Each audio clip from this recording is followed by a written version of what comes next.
That's pretty cool. Well, welcome to the podcast.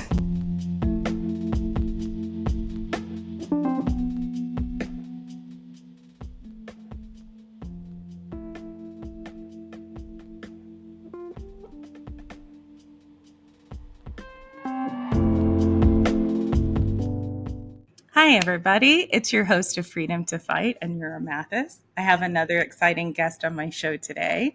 Derek Beckman is a karate black belt and instructor. He's the owner of Montezuma Martial Arts Studio here in Colorado. I'm very excited to have you on my show. I'll go ahead and turn the mic over to you, and you can introduce yourself to my audience. Yeah, hi. So I'm Derek Beckman. Just a little bit about me. I've been training in martial arts since 1992. I got my first black belt when I was 14 years old, and I hold third degree black belts in Goju-Ryu Karate, Mudokwan Taekwondo, and American Kempo Karate. I have been teaching since I was 13 years old and have been a part of several different karate programs. I have owned five different Uh-huh. martial arts studios in my lifetime at various points. I opened my first one when I was 17. Um, and so I've been doing this for a really long time. In that time, I've helped trained roughly 50 black belts, and I just trained my first Colorado black belt uh, in June, and he's gone off to college. But we're very proud of him and very excited to have had him train with me for almost 7.5 years before he moved on to the next stage of his life. And so here I am trying to reach more people. And find ways to talk to people about what we do at Montezuma Martial Arts Academy, because we do a little bit more than just martial arts training. We like to talk a lot about character development and positive masculinity, and so those are the things that we're trying to do. That's amazing. I think that's really important to have instructors go through your journey with you, a majority of your journey. I'm not trained Hmm. in karate in any way. I don't have an opinion because I don't know much about it. But the martial arts I train in, Brazilian Jiu Jitsu, Muay Thai, and wrestling, I don't have a lot of experience in one gym. Once, like Okay. the first gym that I found in like the Denver area, I stayed there for the majority of the time. My listeners know I suffered a very serious concussion at that Oh studio. no. Yeah, very Yeah. avoidable. I've learned a lot about how that happened and why it happened since then, and moved away from that area. But since then, I've been kind of trying to find the best place to train. And I would love to have that. I would love to have just like, oh, this is my place. And this is my trainer. This is my coach that I can Yeah. go through the journey with. So incredibly impressive. Um, yeah. Tell me all about your academy. So Montezuma Martial Arts Academy started just because I can't ever not be teaching, and so I I am originally from Salt Lake City and did most of my martial arts there. And like I said, I opened my very first studio at 17 years old. It was kind of a franchise of my very first instructor's studio, and we were looking at building a big like martial arts federation, kind of like multiple studios kind of thing. And for whatever reason, I mean, there's a lot of reasons we can talk about, but that business plan kind of unraveled. Eventually, I ended up at a place called the Winter School with a gentleman who really found me at a really low point in my life. Like I was really struggling as a young man. My first business had fallen apart. I had just gotten out of a really awful relationship, and so I was in a really bad place. And Mr. J found me and kind of dusted me off and said, "Hey, if you can be here on Monday and you can look like you're ready to teach a karate class, I've got a job for you, and I'm going to pay you more than anybody's ever paid you to teach martial arts." And I did that for 10 years, and we had a really great time traveling with this group of kids. We would perform at Disneyland. We would perform at Jamaica. We traveled all around the nation going to karate tournaments. I was very proud to say that that group of black belts was probably some of the highest character people I ever trained. Every last one of those 12 black belts went on to college with their associate's degrees already, on top of being really high level competitors. I eventually met my wife and we moved to Montezuma County. Here in we live in a really small town called Dolores, maybe about 1,000 people. Um, I was going to say, I've never, okay. So you're south of Denver, oh yeah, maybe? yeah, Yeah. we're about 7.5 hours southwest of Oh, Denver. Yeah, I oh, mean, you're not anywhere near. Okay. oh I no, was like, yeah. oh, okay. Obviously, you're just down the street. Oh No. no, So no, we are in the you're middle like of near the nowhere. border? Yeah. Yeah, tell me where this is. So we're in the Four Corners area. Are you familiar with Mesa Verde National Park? Why do I not know? By the way, I'm from Texas. Okay, that's I've cool. I've lived in Colorado for about 5 years, but I don't know a lot of that. So, I don't know where have that you is. have you Yes. ever heard of Durango or Pagosa Springs? Yes. Mhm. Okay, so I'm Mhm. about 45 minutes away from Durango. Okay. And you're near there's flooding over there, isn't there? Pagosa's flooding pretty badly right now. We're not Really flooding. badly. Yeah, Okay. Pagosa's in a pretty bad way. There was some flooding just outside of Vallecito. The river that feeds Vallecito Reservoir was flooding pretty bad, but we've been pretty fortunate here in Dolores that we haven't. I mean, we've had some really heavy rain for the past week, but we haven't seen any flooding, and so that's been good. But yeah, Pagosa's in a really Yeah. bad way, and so yeah, they're struggling a little bit.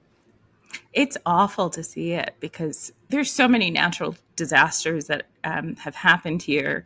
I've had to evacuate from that massive Marshall Fire. So, Oh yeah, holy and cow! was a oh my gosh, didn't know that the planet could do all of that. But yeah, it's it's like, oh, it's here. There's a fire outside, or there's a flood outside. Hmm. But okay, so now I kind of know. I lived like for 3 months maybe in Grand Junction, Okay, and I trained. Yeah, I trained over nice. there for a little bit, but yeah, now I'm over in the Boulder area. Oh So sweet, that's awesome. okay, so now I know where that is. A very small area.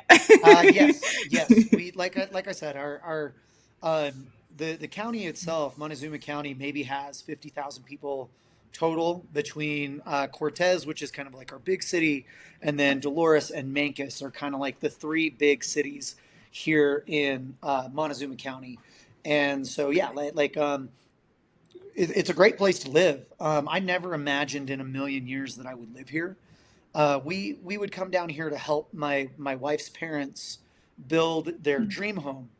They built a cabin in the woods on 3 acres of property, and they did almost all the building entirely themselves, with the Wow. exception of like the roof and the plumbing and the electrical. But like they stacked their own logs, all that stuff. And like I said, every time we would come down here, we would go, "What man? We really want to live in this area."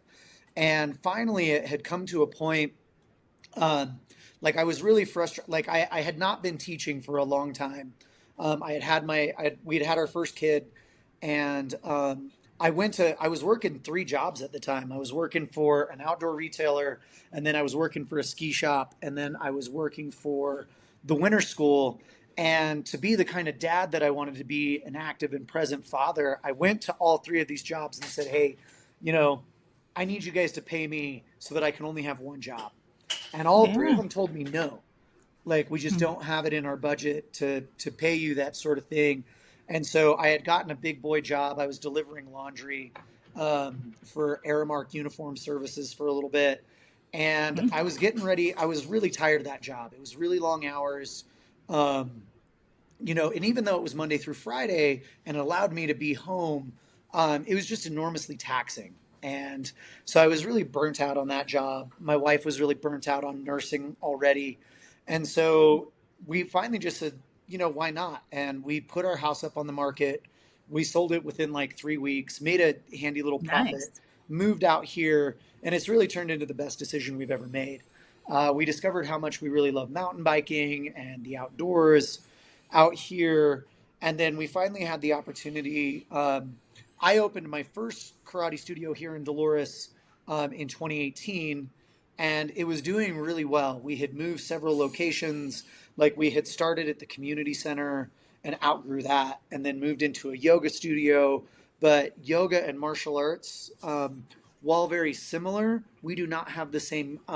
We do not have the same client base, and Sure. so my rowdy voice, my rowdy kids, we didn't quite mesh with the yoga. So we moved into another building. We'd finally gotten our own building, and it was great. And then 2020 happened, COVID happened, and I spent a lot of time not knowing what it was going to be like.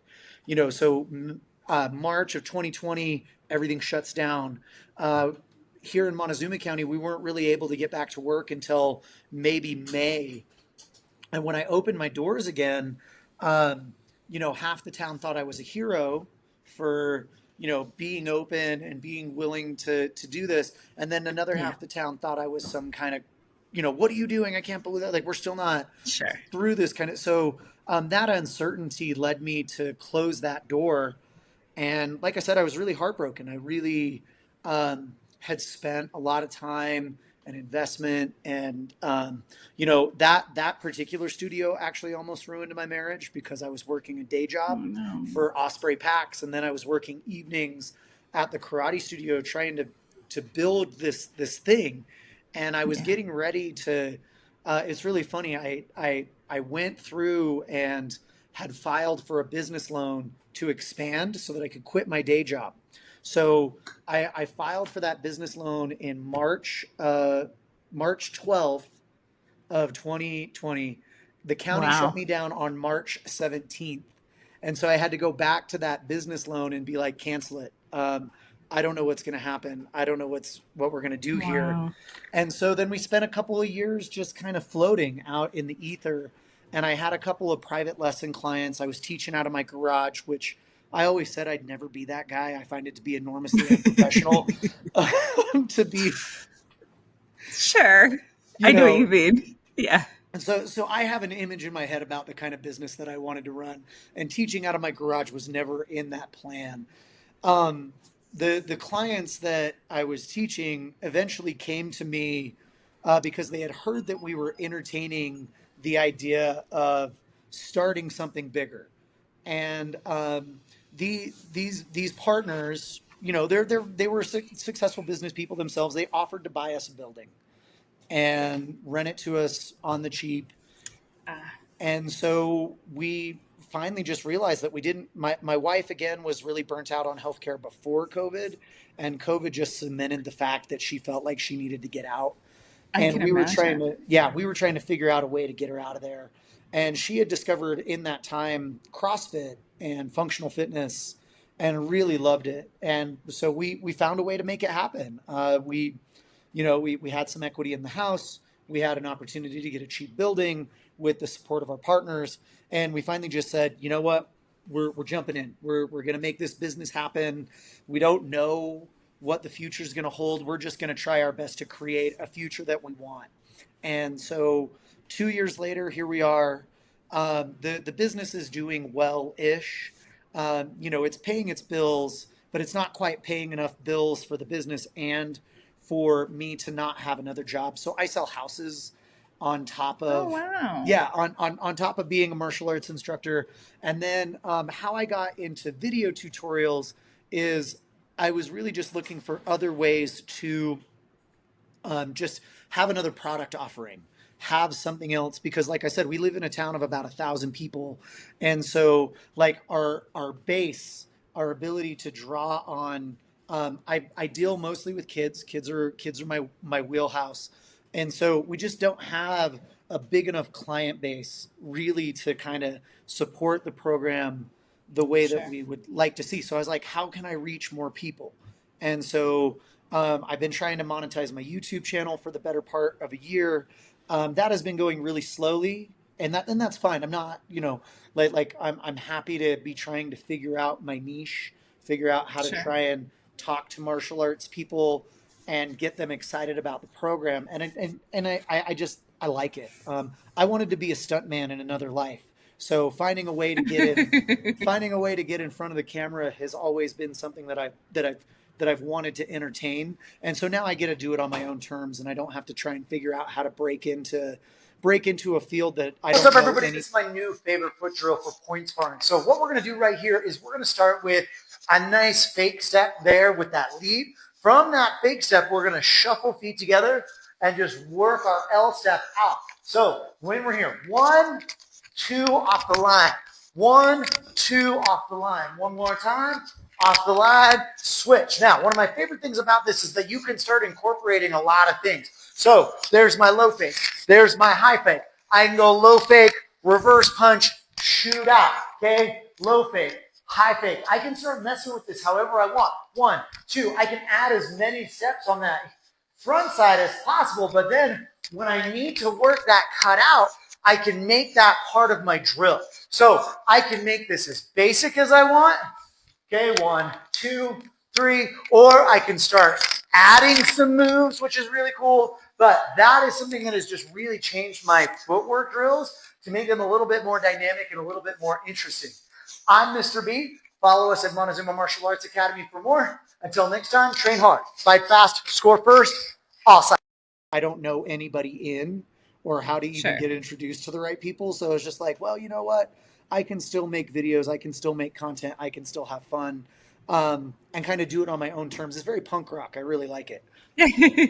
Well, I think that's the best kind of the best way to do it is to own it, Hmm. to have that be expressed the way that, that your true values are, have that be expressed that way because podcasting is I love podcasting and I love also being a therapist, but I'm doing both of those independently. Like Yeah. I don't have the support of a team or any of that. So it is really hard. And it's really, really hard to try to get through that time period of the pandemic. That's when I moved here. So I graduated with my master's in December of 2019. And I plan to move here regardless. Like I plan to start a PhD program in the following fall. So none of those things happen. Yeah, it's funny how we'll remember that stretch a couple years. Yeah, yeah. I was like, I'm going to still go out there, but I don't know what this is going to look like. So I moved out here in my car, all my stuff, and it just think so many things, so many obstacles, one after another happen.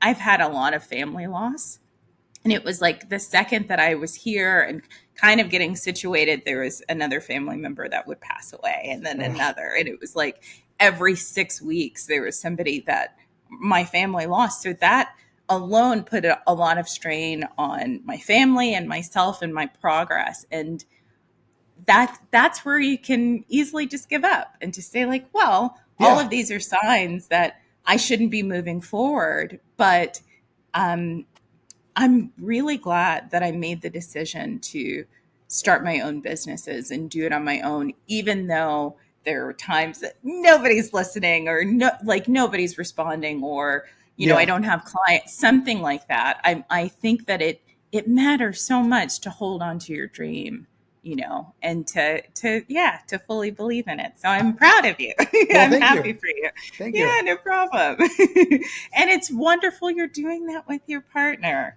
Yeah, That's amazing. yeah, it's like I said, it's been this time around, because she's doing it with me, has really been good for us, and it's been good for me. I'm traditionally a horrible communicator, so like learning how to speak to my wife in a in a positive manner, like, not that I've always been negative, but like, learning how to positively resolve conflicts that come up, particularly around money, or like, what are we going to do for our budget, what are we going to do, like, for this, that, and the other thing, on how we're going to make uh, this business a reality. And so learning better communication strategies from just not being able to get away from it.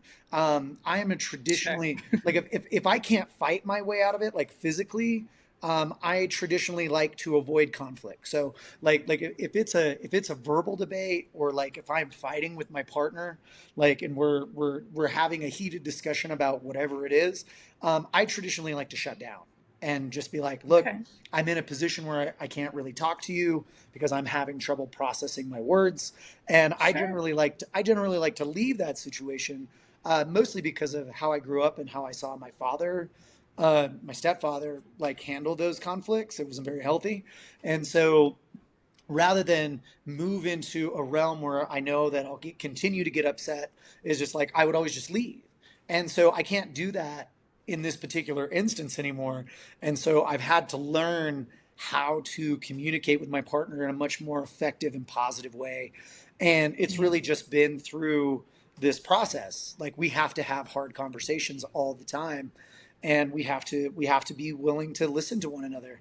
And so Sure. it's been really good. It's been really good. So There's a lot of people that tap out, so to speak, in relationships because they're really challenging. yes. And Oh my gosh. especially a romantic relationship that's meant for life.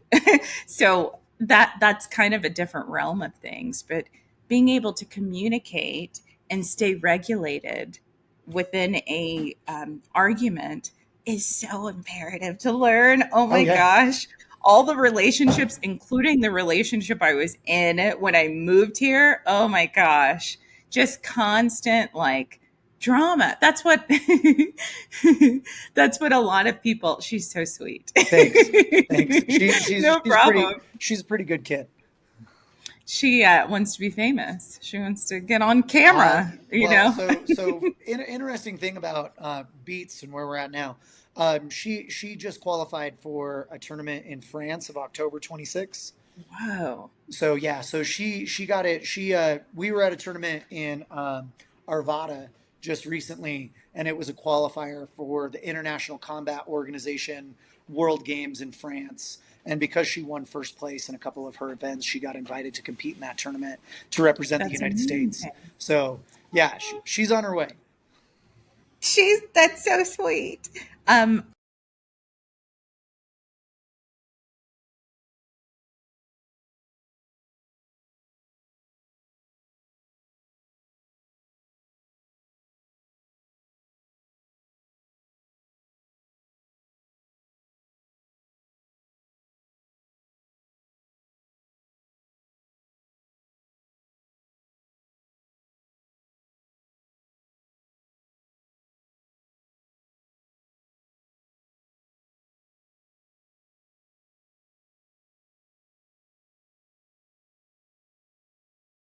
Yeah, so your daughter is not 10 years old yet, and she's going to be going to France to Yeah, represent. we're gonna try and make it happen. Obviously, we've got to do some fundraising and everything else like that. And so yeah, because it's expensive to compete internationally.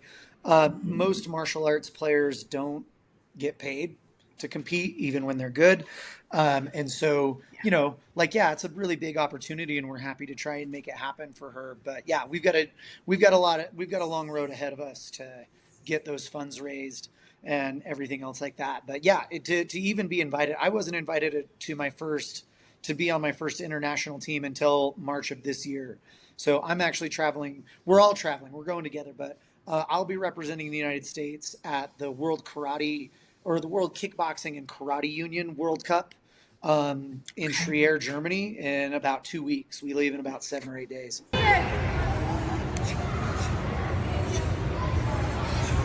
Beautiful.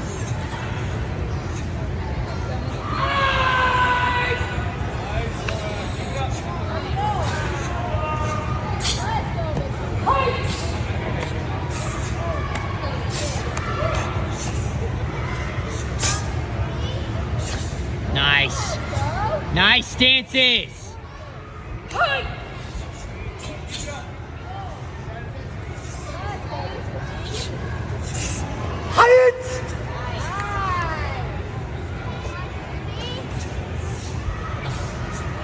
Nice stances.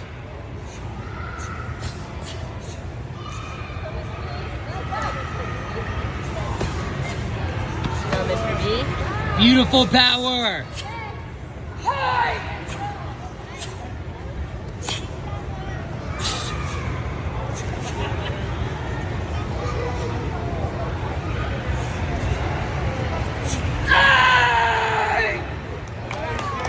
What a finish, Mr. B.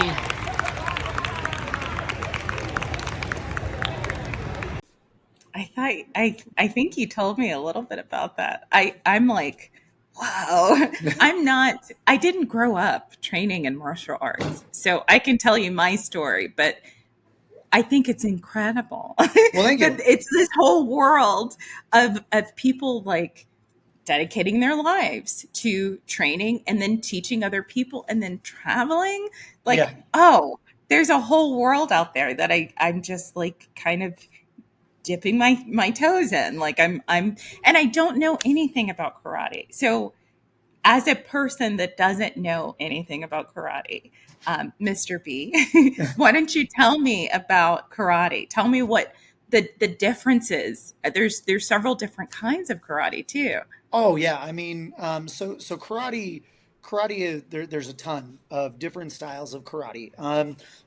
Karate gets its originations in Japan, like most martial arts. The type of martial arts that I do, in particular, the karate that I do, Goju originates from Okinawa, and it was created as a way to combat Japanese judo.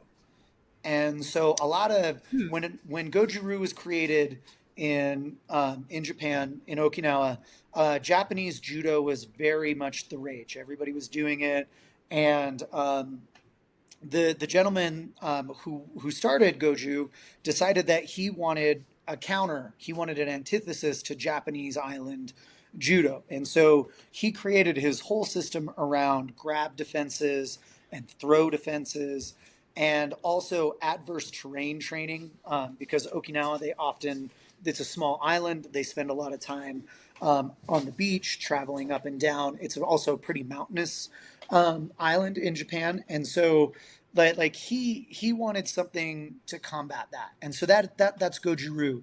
I mean, you have Wada-Ryu, you have Shotokan karate, uh, Ryu karate, like all these different things, and so I have a pretty unique perspective on karate, never having learned from a Japanese instructor. I learned my art from a first generation Cuban immigrant who learned his art in Texas from another Huh. from, Hey. from an American. And so while I have my closer lineage to Asia actually comes from my Korean ties in Taekwondo. I'm probably about maybe 5 generations removed from Jun Ri, who brought Taekwondo to America. And so you'll often hear me talk about, like, while I say karate, I oftentimes use it as an umbrella term to discuss all martial arts in America. And I subscribe to a lot of the ideas around what Bruce Lee was trying to do with Jeet Kune Do. He was trying to make a really modern and up to date version of martial arts where he was incorporating things that he enjoyed and liked from other studios in regards to how they were maintaining their fitness, in regards to philosophies on how they approached different grabs and different punch techniques and everything else like that. And so I really enjoyed that idea. And so karate varies. Like, if we're going to get really traditional, karate varies in its demonstration on how it translates power into your opponent. So karate deals a lot with hip mobility mechanics, like hip rotation ability, putting your hips into the appropriate position so that you can kick more effectively and stronger. And so Mr. J and I always used to joke, because he was a kempo guy. We always used to joke. I would talk to him about how good he was, and I was always ribbing him a little bit. I'm like, you can hit that guy 4, 5, 6, 7, 8 times before he falls down, and I can only hit him once. And I was joking about the fact that, traditional karate is all about one hit as hard as you possibly can, and that should be enough. Like, just put him down in one strike. And so I always that was how we would joke about the differences in our style. He I wanted to hit see. people 5, 6, 7, 8 times. I only wanted to hit him one and be done. One, maybe 2 times, and that was it. You should be a boxer then. If you want to hit somebody a lot. Muay Thai, yeah. Yeah, no, But and see, yeah, I love boxing. I love Muay Thai. I love all the combat sports. I'm currently like I don't we don't have a boxing gym or a kickboxing gym here in our area, so I've been trying to grow those programs in my own studio. But we do a lot of boxing and kickboxing drills, just as a way that I train my fighters, because they're so effective. yeah, Traditional karate tournaments, like if you look into things like the World Karate Federation, those guys turn a lot of people away because they're so picky about how they call points. Your layperson doesn't understand.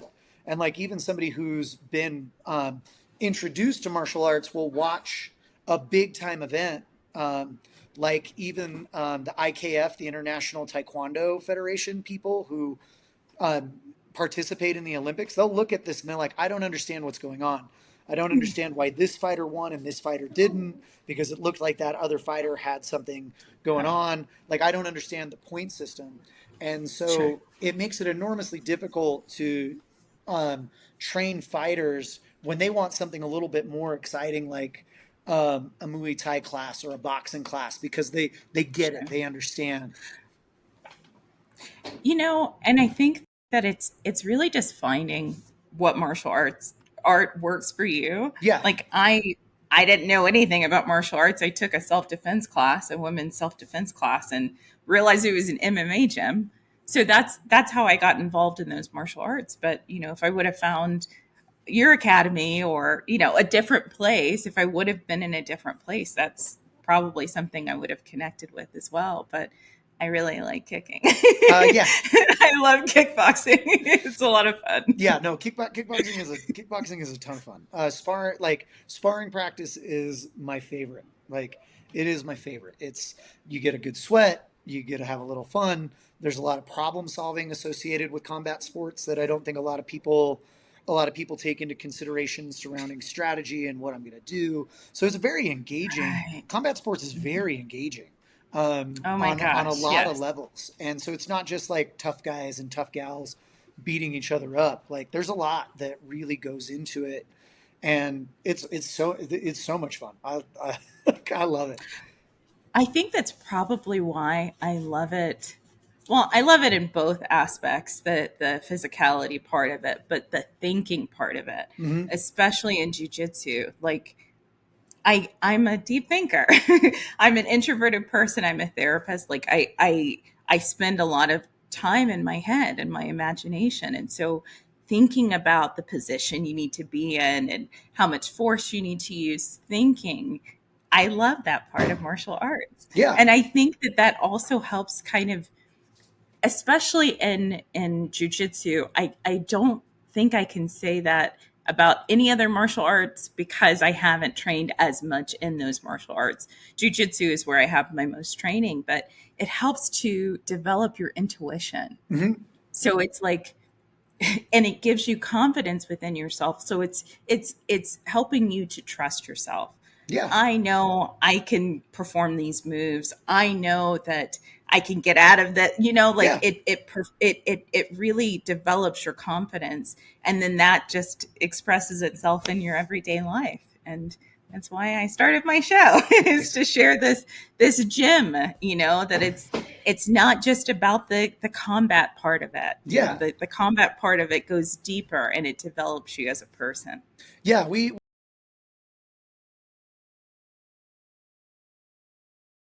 We talk about that a lot. One of my big hobby horses right now is confidence is the best self-defense. Like you need to be confident in your ability to defend yourself. That confidence leads to less altercations because most people that want Hmm. to either pick on you, bullies or whatever, even somebody who may or may not want to accost you in the street and hold you up, they're predatory animals and they don't want to pick on a confident individual that stands Right. up straight, looks people in the eye, carries themselves a certain way. They want to pick on certain individuals that they can terrorize. And that confidence, that ability to do that is insane. And we talk about that a lot in regards to your fitness too, keeping your weapon sharp. Because if you look fit, if you like look like a person that you don't want to mess with, people aren't going to mess with you, man. And They're so, not. Yeah. and it goes the same, I it goes the same for women. Like, when women stand up straight, when women square up their shoulders, when they can be proud of who they are, like that is an enormous thing that makes it, don't get me wrong, it makes men nervous in a lot of environments. But I mean, that is hands down some of the best thing you can be doing for yourself is being confident in who you are. So my martial arts journey has changed me as a person. And I was just about to say that about women is that um, it changes your whole personality. Mm-hmm. It does not make you feel like you are just a walking victim, Yeah. like if you know you can handle yourself, if you and especially for me, it's important for me to train with men and to spar with men because that's my biggest attacker. Yeah. Like Oh I yeah. need to get some practice and I need to go through the feelings of being attacked by a man Yeah. and being able to defend myself. Like I I was a very shy person. I guess I'm still pretty shy. I mean, yes, I have a public platform, but my personality is pretty, introverted. And so I'm not like I haven't strayed that much away from it, but I'm the youngest girl in my family and I've always been treated like that and I've always been, kind of overlooked and but starting my martial arts journey, I just kind of noticed, oh, I can let that go. I don't Mm-hmm. have to keep that belief about myself that I'm not capable or, I'm going to mess this up and, something terrible is going to happen. Like you can release some of that anxiety once you develop that confidence. Mm-hmm. And I would go to class and submit guys. Yeah. And it And feels then great, people right? started looking at me different. Yeah, yeah. And so I started looking at myself different. I'm like, Mm-hmm. oh, so now I'm a fighter. I can fight if I Yeah. need to. Yeah. I never, ever in my life did I think I would acquire that title, earn that title. That I could fight because I grew up very shy. I grew up meditating. Oh, I nice. grew up like with the philosophy of do no harm. I was raised a vegetarian. Like literally do no harm to anything else or to yourself. And so I grew up with that mentality. But there are instances where you do need to defend Oh yourself. You yeah. do need to stand up for yourself. Mm-hmm. And try to prevent the fight in general. Yeah, But as if much as somebody's possible coming with that. after you, right. If somebody's coming after you, you do what you need to do. Yeah, we talk about that duality a lot, particularly with my older students. We have this really great skill, right? We're fighters. We are people. We speak the language of violence on a pretty regular and consistent basis in our training, and but at the same time, we train an idea of, this is reactionary. This is defense, not offense. I'm usually trying to de-escalate a situation and everything else like that. I shouldn't have to.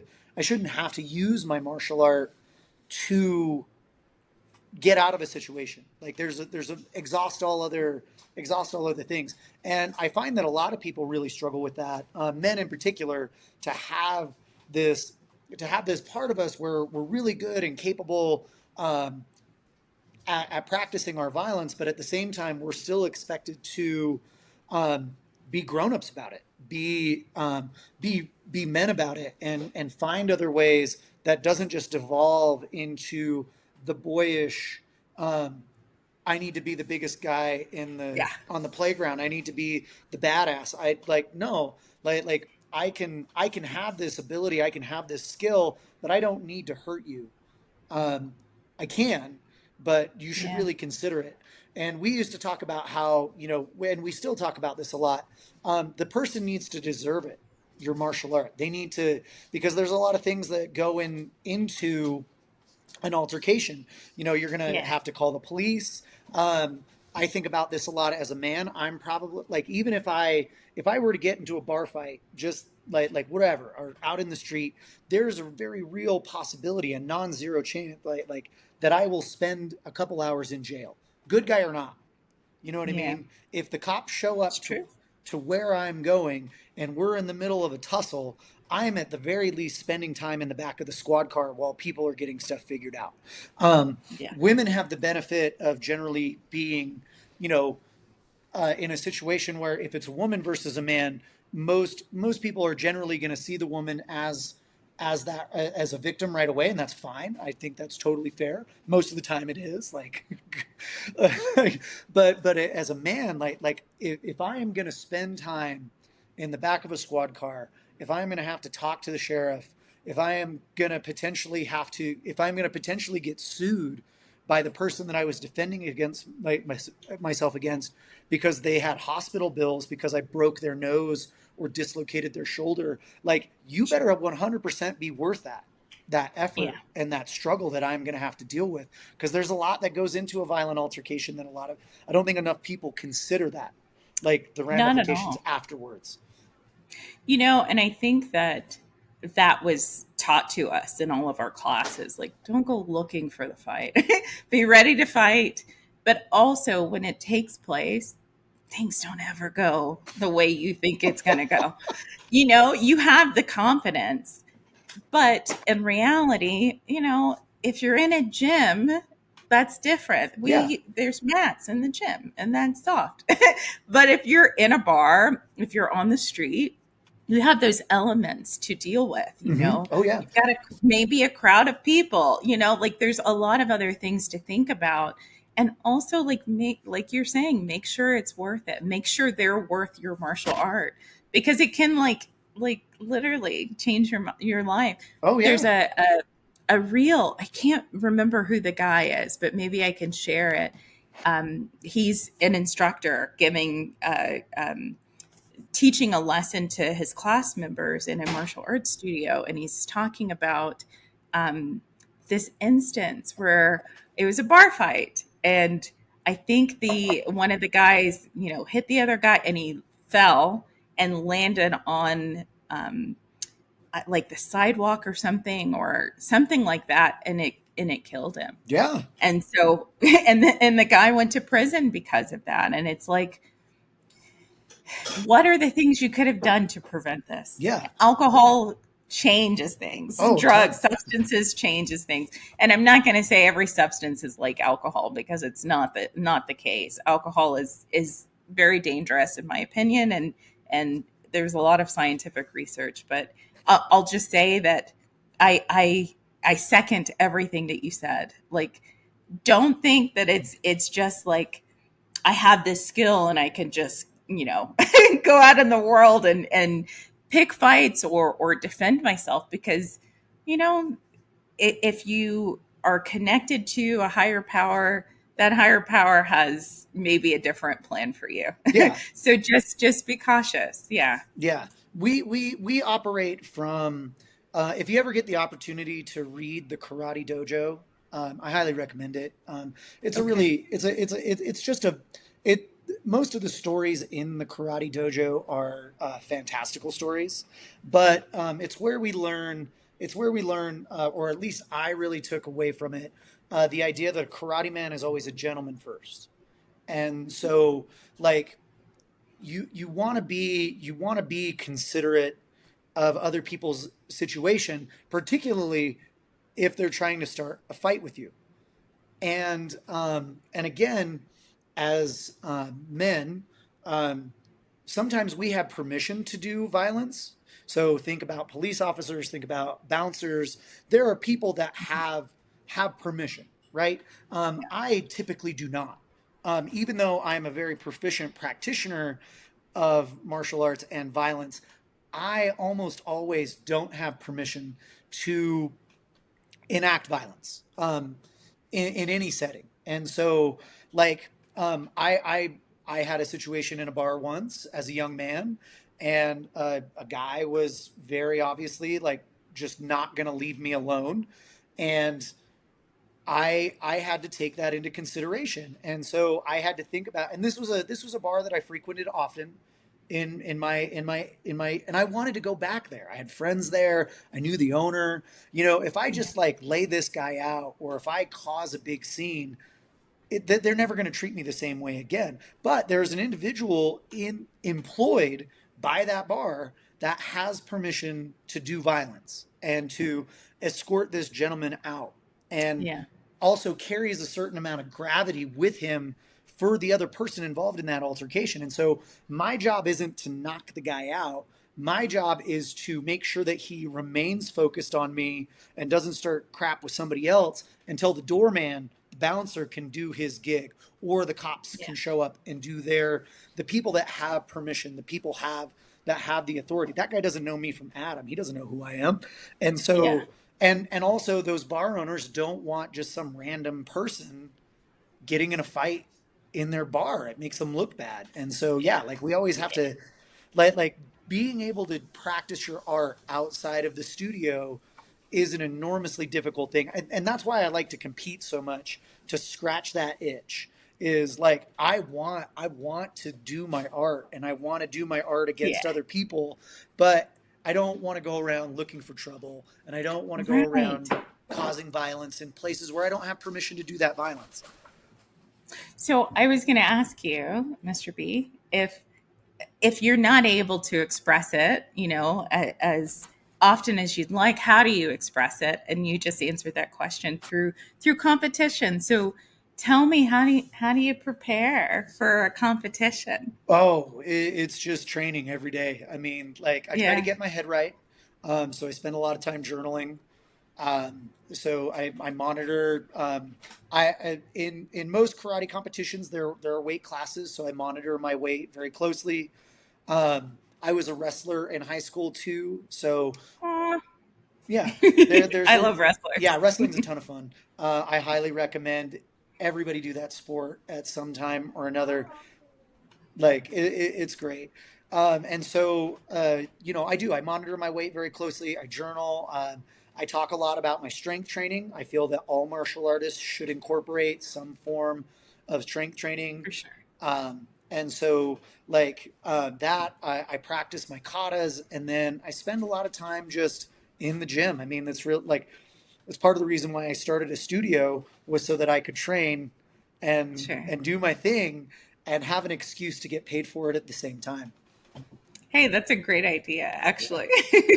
I've considered, how do I integrate being a therapist and training in martial arts at my podcast? Like, how do I express that in a way that is like streamlined, instead of I've got this business and then I got this, but like that would be a great idea to also like integrate, perhaps some yoga and Oh meditation yeah. for the people that are interested in it, but to have a place where I'm immersed, because I'm finding that it's hard to, it's nice to connect with you, but I don't connect with people around martial arts. If they don't train in martial arts, they kind of don't really care about it that much. Like, No. some people take an interest, but then beyond that, how do you really have a conversation with someone that doesn't know about your martial art, or doesn't have it? Like, it's hard to connect with people. So if you're in a gym, or if you own a gym, those are your people. Oh yeah. Those are the people you can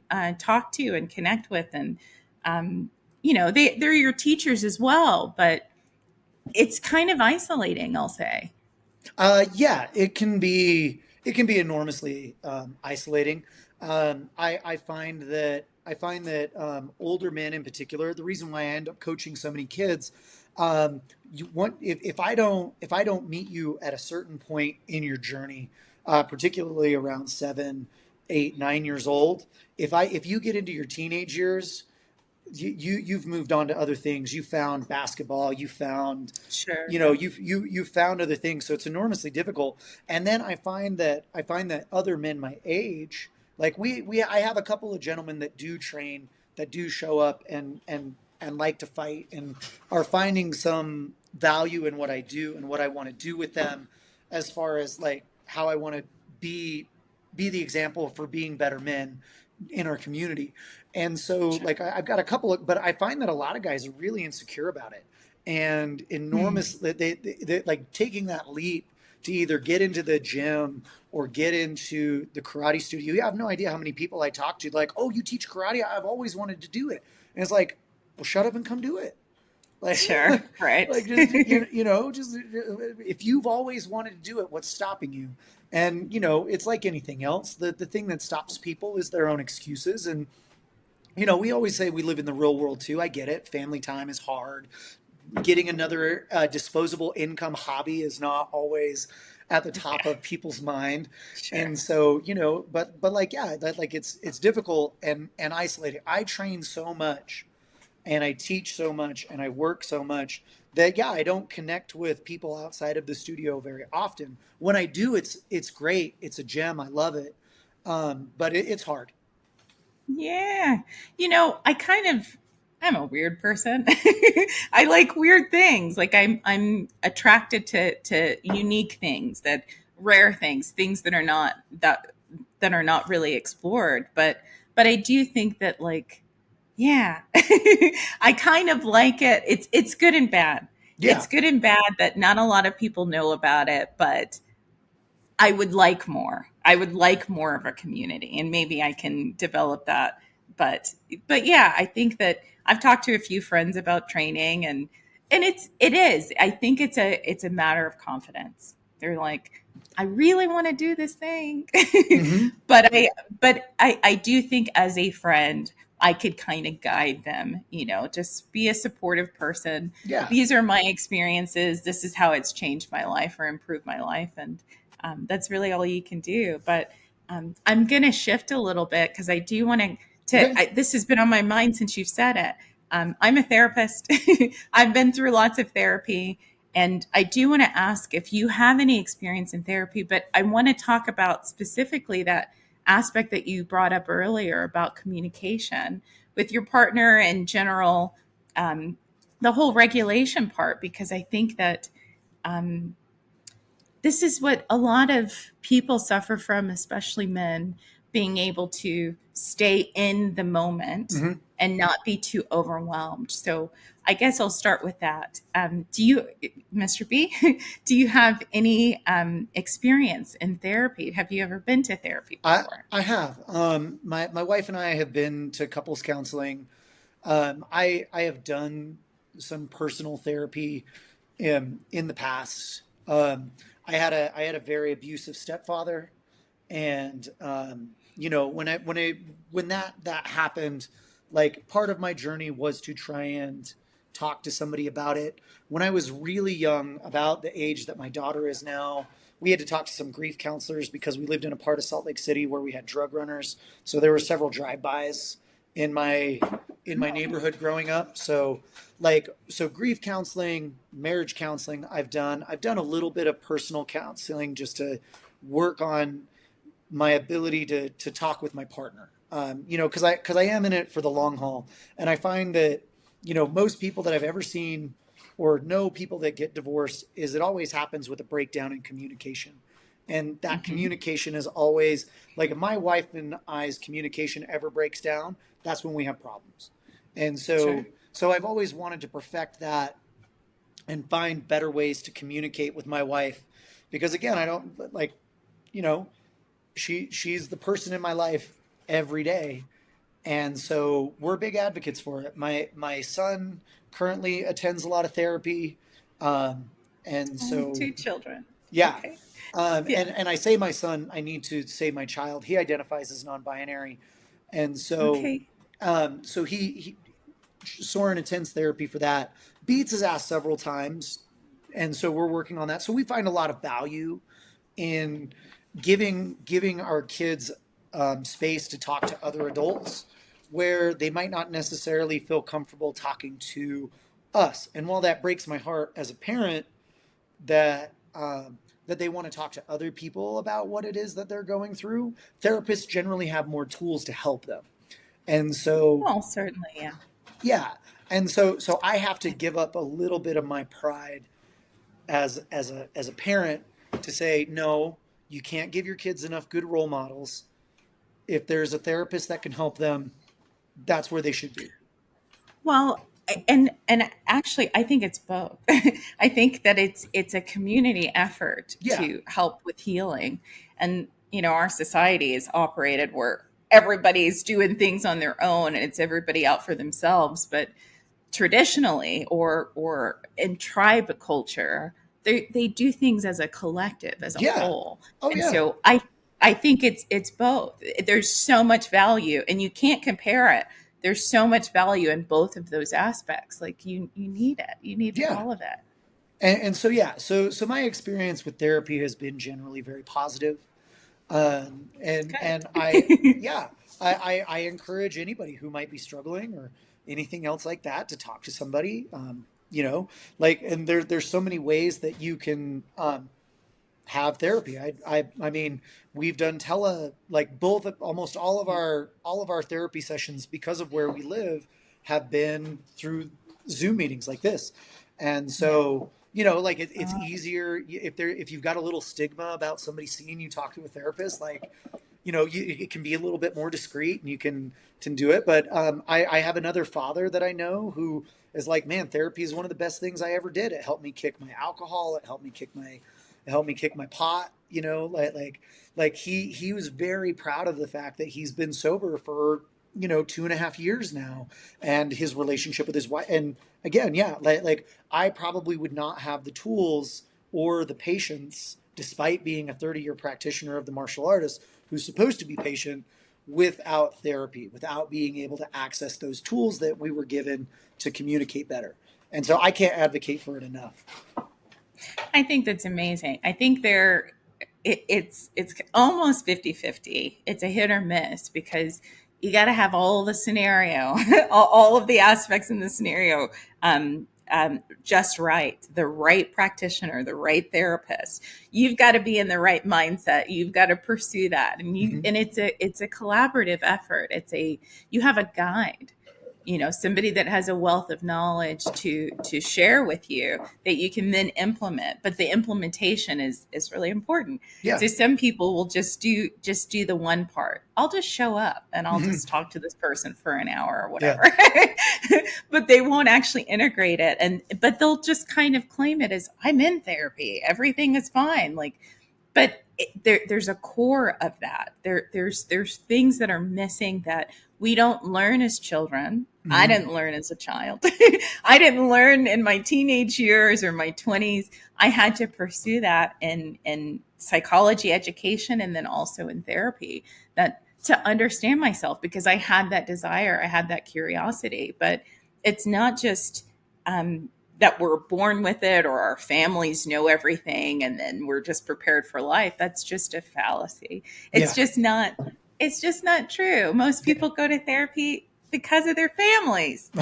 And it's like it's not because they're terrible. It might be just because they don't have that knowledge. I mean, times have changed. The Oh way yeah. that we raise children are just it's just different. Mm-hmm. Oh And yeah. so I think if we can just accept that, really the way that we should do things is through the community, Yeah. and therapists and mental health professionals are a part of the community. It can just benefit your life. but Yeah. but there are bad things. Oh yeah. There are bad things that can transpire in therapy. So I'm so glad to hear that you've had a good experience, Yeah. because a lot of people don't. Well, Yeah. I'm picky. Choosing a therapist is like choosing a karate instructor. Like you have to, and a martial art. Like you have to want to like you have to like the approach. You have to like the person that you're dealing with, because you're gonna be expressing parts of yourself that you're insecure about, and you need to feel comfortable in that situation, in that scenario. And yeah, are there people that can take advantage of that? Yeah, too. There's karate instructors that take advantage of the power dynamics that Yes. we create in Yeah. in our karate studio. My very first instructor was one of them. It was why I left. I didn't appreciate the power structure that he was creating, especially with the women in his studio. Hmm. And so, like, but yeah, like Ooh. therapy. So, like, yeah, there's things that can go wrong, but we can always just hope to do the right thing for ourselves, and try and build a community with people, like-minded individuals that want to do the right thing with us. And sometimes it's Yeah. hard to find. It can be extremely hard to find. I've had trouble finding the right therapist throughout my life, and um, I am an EMDR therapist. If you have you heard of EMDR? No.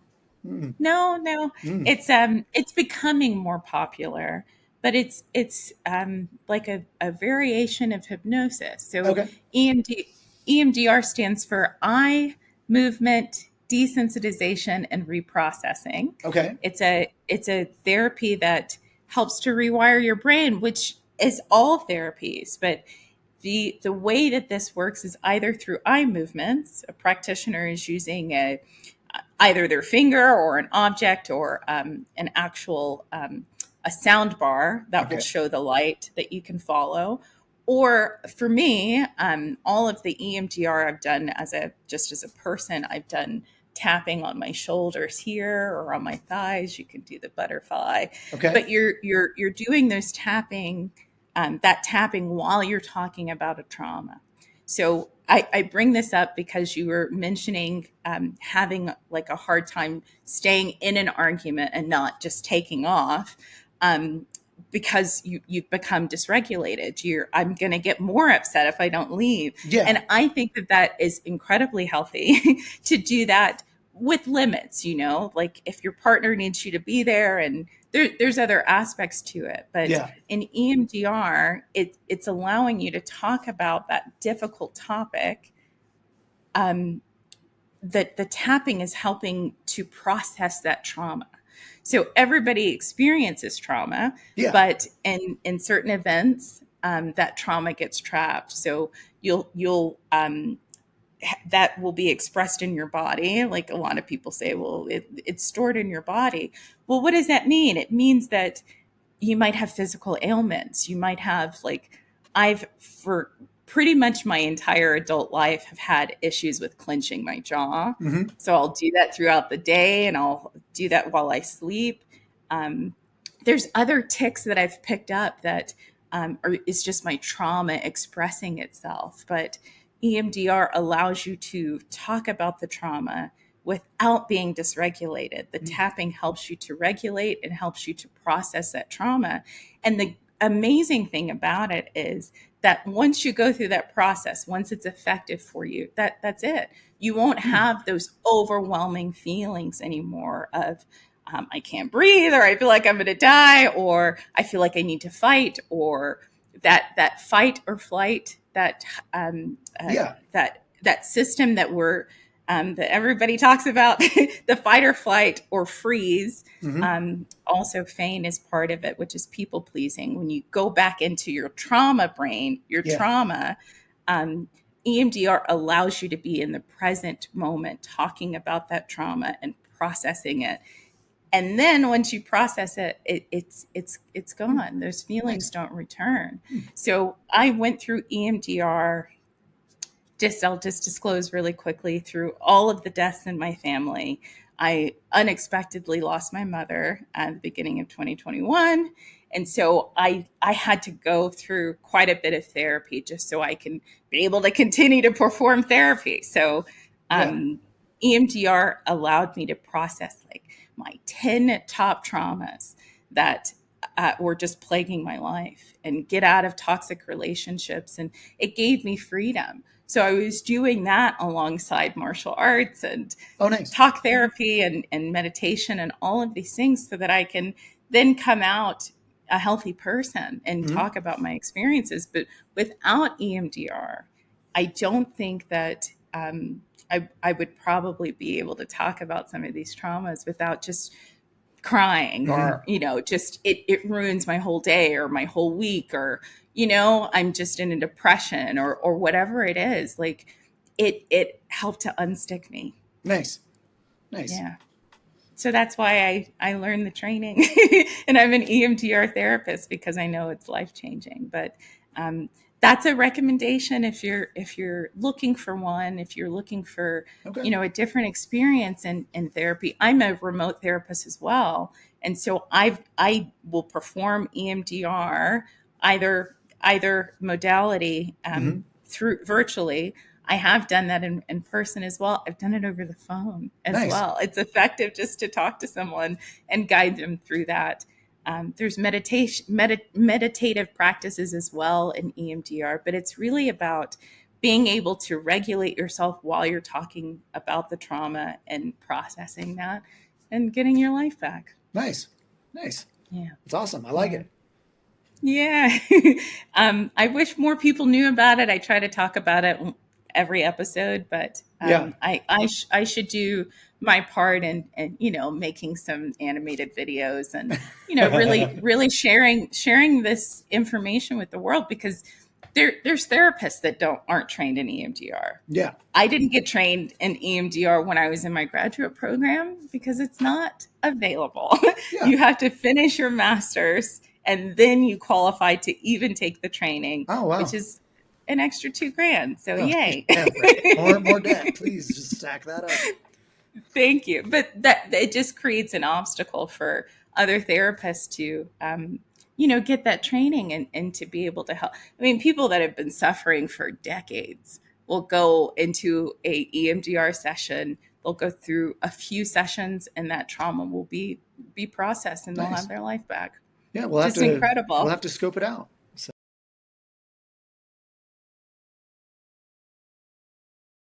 Yeah, for sure, for sure. Thank you for talking to me about that.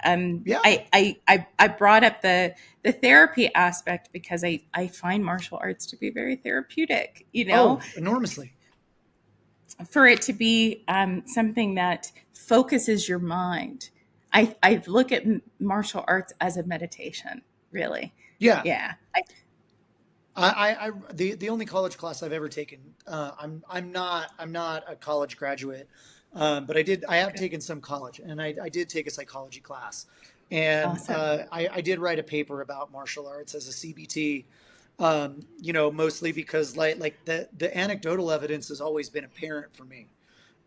You see kids learn to focus through the structure, everything Mm-hmm. else like that. So like you can see, like when I started learning about what cognitive behavioral therapy was, I was like, oh, that's all karate.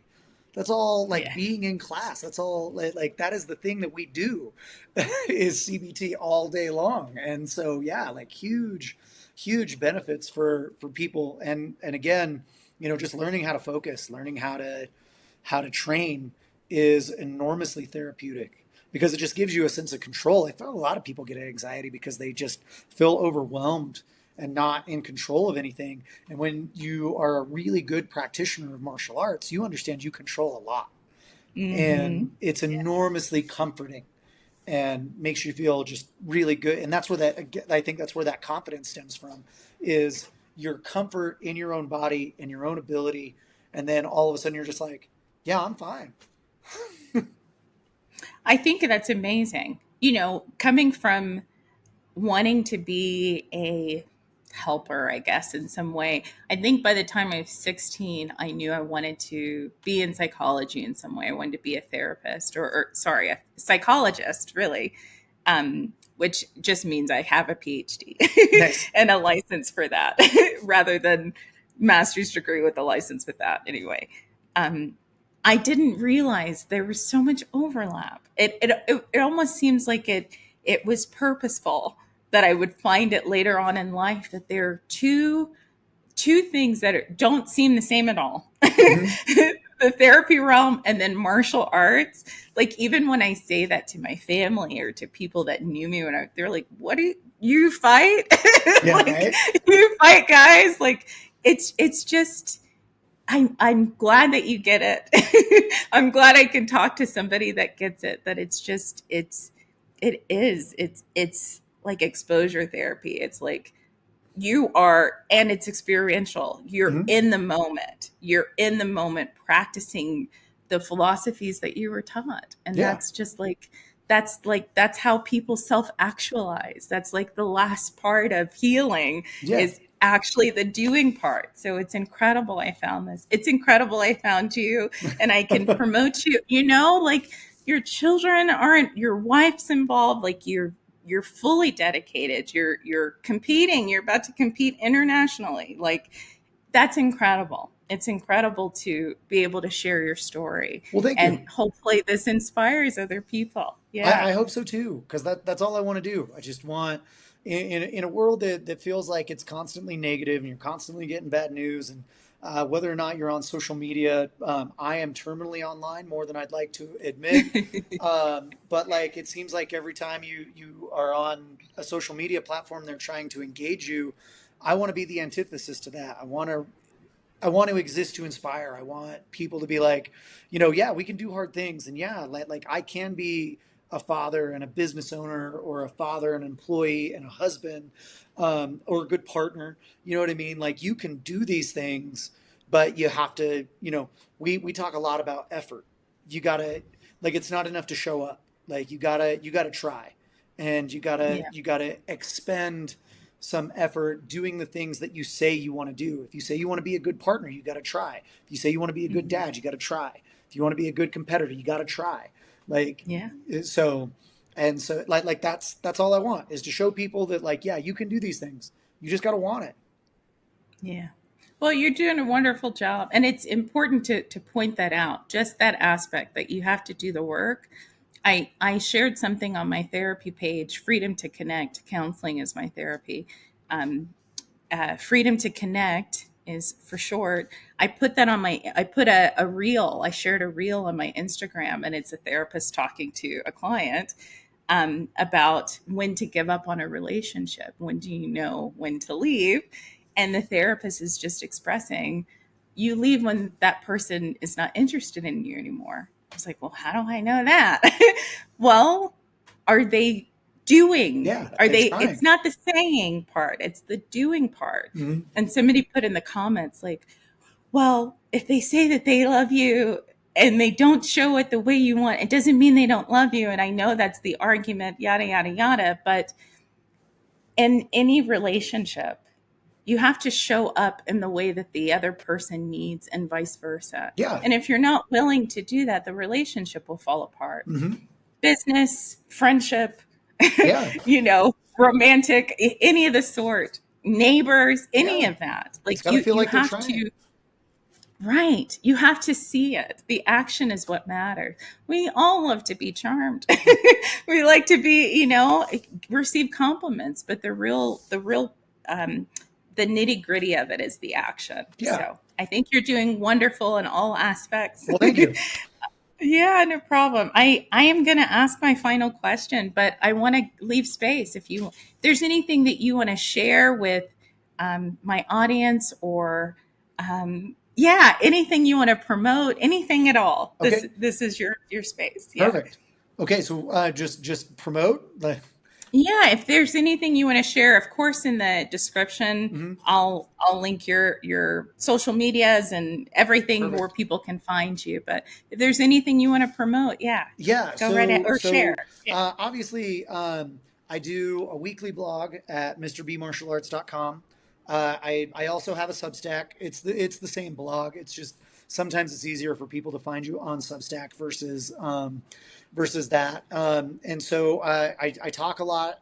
Like I said, positive masculinity, being a man in modern society where we have to deal with powerful women, and we shouldn't be upset about it. We should just embrace the fact that we have people that are more able and capable to be our partners, and because they have a power structure that is for them. And so I talk a lot about trying to navigate that. I talk a lot about trying to navigate being a dad as a business owner, being a dad as a competitive athlete. And because that can be enormously difficult, because you have to be selfish in your training. Like you have to make that time, but you have to make time to be a dad, and you have to make time to be a husband. And so I talk a lot about that. We do a lot of online coaching at MrBMartialArts.com. We have a nice package where I'll email you workout routines that you could be doing to improve your Nice. sparring, improve your self defense. So like I said, MrBMartialArts.com is where I do most of my work. All of my video tutorials are on YouTube, Montezuma Martial Arts Academy. You can find us there. I try to be very active, so if you ever comment on any of my work, I'm always happy to engage as long as it's positive. I Sure. recently had to get off Reddit because I got a lot of blowback on a Reddit page, and I found that community to not be my favorite, so I kind of ditched Reddit and kind of went back to where I feel safe Sure. on YouTube and my website. But yeah, so those are the things that I'm actively trying to do, trying to create a positive space, trying to create a place where people can feel welcome and want to train, want to use martial arts as a way to increase their confidence and increase their engagement in community. I feel like as men, we've become extraordinarily isolated, and we need to knock that off. Like, we need to find Yeah. ways to be active in our community and be present and find places where we can be ourselves and practice something that's fun and engaging. Yeah. You So, know, I'll say I have noticed the change in people from pre-pandemic to now, and it's like if we could just implement this in our communities more. It's people are so angry. oh yeah. They're so they're no longer connected with what they're doing. Hmm. Somebody will cut someone. I saw a near accident that was so preventable because people are so impatient. Hmm. I was just waiting to get out of the parking. It was in a parking lot, and this lady knew the other car was coming and just pulled in front of them, like almost to create an accident. It's like, Yeah. okay, we're out of control. We need to have a place where we can kind of release some of that anger, Oh yeah. in a healthy way, and show up in a healthier way in our communities because we really, really need it. So Yes, we do thank so you for bad. all that you So, do, Mr. B. well, thank Yeah. you, and I appreciate very much the opportunity to be on your show. It was you didn't know me from Adam aside from our small conversation a No, couple of weeks ago, and so I do appreciate you taking the time to give me this opportunity to speak to your audience as well. And so, thank you. you're welcome. You're welcome. I love that though. I love when people find me or when I find them or what and it's just by chance, Hmm. and then I connect with someone. It's kind of the best thing Yeah. cuz I don't know, I'm just leaving myself open to new experiences because I didn't know much about karate before I met you, but I am going to ask my final question. Hmm. um, because the name of my show is Freedom to Fight. My final question is what does freedom mean to you? Freedom is all about independence and your ability to be independent of trauma, of laziness, of just but like we focus a lot on that. Like, muscle is freedom in our gym. So we have a lot of elderly clients. Keeping them out of nursing homes is a big goal of ours, and everything else like that. Because if you're moving and you're taking care of yourself, like that's real freedom, that mobility. And martial arts has always been a way to maintain mobility in the first place. Like, Sure. between stretching and everything else like that, you are working on mobility drills, and that mobility is freedom. And whether it's your ability to move states or continue to live an independent life because you have the muscle and the range of motion to be able to do it. That's it. Freedom to walk down the street without fear of being accosted. Freedom to have that confidence and be your whole self. Like, that's freedom to me, and so I really actively encourage that. And confidence is the way that we do it, and you've got to be confident in yourself, and you do it usually by being fit and by being capable. Well, that's wonderful. I just thought of, I said this in a previous interview that you were talking about the muscles being your freedom. That's wonderful to share with people. I think the saying that I've learned is flexibility in your spine equals directly connected with longevity in life. Yeah. So staying flexible and staying strong I would matters so much. strongly urge you to pick up a book called by On muscle. On Muscle by Bonnie Sui. She wrote Why We Swim, which is also a really great book. But I found On Muscle to be just fantastic. She doesn't get very scientific, um, but she goes into a lot of like how muscle is freedom and how it gives us an opportunity to be ourselves and express ourselves sometimes in extraordinarily different ways. And it's written from a woman's perspective, which I also found to be enormously enlightening because I don't feel like a lot of women are given permission to be muscular in our society, No. and so I found it to be it's just fun, and it's an easy book. It's maybe 300 pages. You can listen to it in an afternoon, but it's great. It was fun, and I recommend it. I thank you for that recommendation. I'm gonna look it up. I do want to say that I don't, as a professional, like I don't think, oh, only evidence based or science based books or opinions or aspects are only valuable. I think I had an author on my show that isn't a trained therapist or psychologist, but he was talking about anxiety and and depression, and it's valuable. All of it is valuable. A lot of people don't listen to professionals because for one reason or another, they just don't. I mean, I've been that person Yeah. as well for good reason. Professionals are human beings that have made mistakes Oh, I'm a man. and Are you kidding? caused We never listen to professional. like I just want to point that out, that everything is valuable, Hmm. at least from my perspective. People that are not trained or certified or what have you, like they have a lot of valuable insights Yeah. that I hope that people are open to. So thank you for sharing the book. Thank you for sharing your story and Oh, you coming on bet. my show. And I yeah, think thanks again. Thanks again for the opportunity. I always appreciate connecting with new people and getting an opportunity. Obviously, I got to talk about myself, but it was really fun to learn about you and your journey. And so, like, number one, welcome to Colorado. We love it here, and happy that you found a good place up in Boulder. So, sure. Yeah. Thank you. Thank you for welcoming me and for everything.